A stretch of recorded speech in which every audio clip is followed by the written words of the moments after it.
Welcome to the InforMaven AI Update, a podcast for higher education administrators to discuss the practical use of AI and intelligent agents. I'm Mosley-Matchett, the founder and CEO of InforMaven. And this month, our guest is David M DiSabito Jr. He's the AI Liaison and AI Working Group Chairperson to the College of Business and Professional Educator of Business Analytics and Information Management at Western New England University. To hear the entire interview, please visit InforMaven.ai. How can AI enhance academic assessment? Does Walter actually enhance the process of assessment?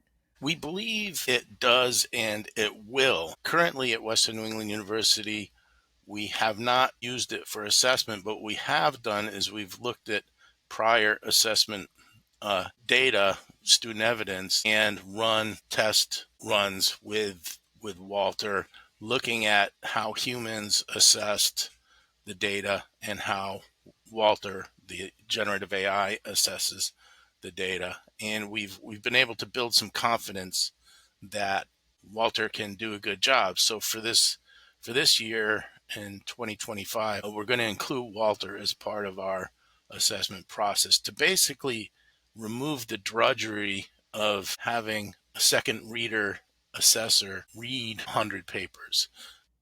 Walter can read and assess 100 papers based on learning goals, learning objectives, 100 5-page papers in 1 minute. So our idea is to have the assessment team look at the data and the results, not necessarily sit there and have to drudge through 100 papers and rank them.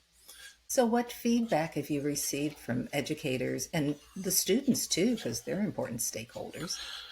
Well, the main idea, Walter's really got two sort of audiences. The main audience that it was designed for is institutional assessment.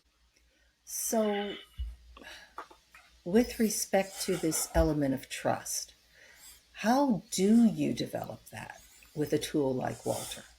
Well, by playing with it. And, unfortunately, we don't have enough people playing with it yet. So it's actually such an important topic that we're going to tackle it in a paper with some of the other faculty in our College of Business at Western New England University, where I think trust is going to be part of the title. What we've done is we're expanding on a paper that's already been written by Janelle Goodnight and May Lowe.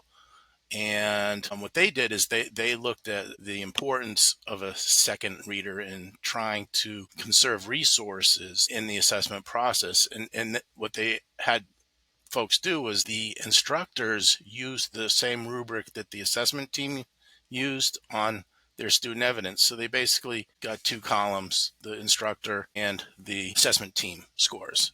And they wrote a paper and did a study on that.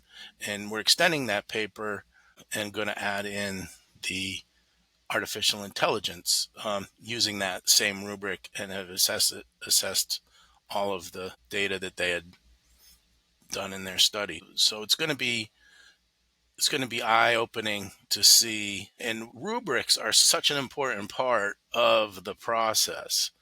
And one of the superpowers of Walter is you can adjust the rubric and run 100 5-page papers in 1 minute. So you can see the results. So it's a matter of getting an objective rubric versus a subjective rubric, and basically spot checking and testing and making sure your results look appropriate. Please visit InforMaven.ai to hear the entire interview.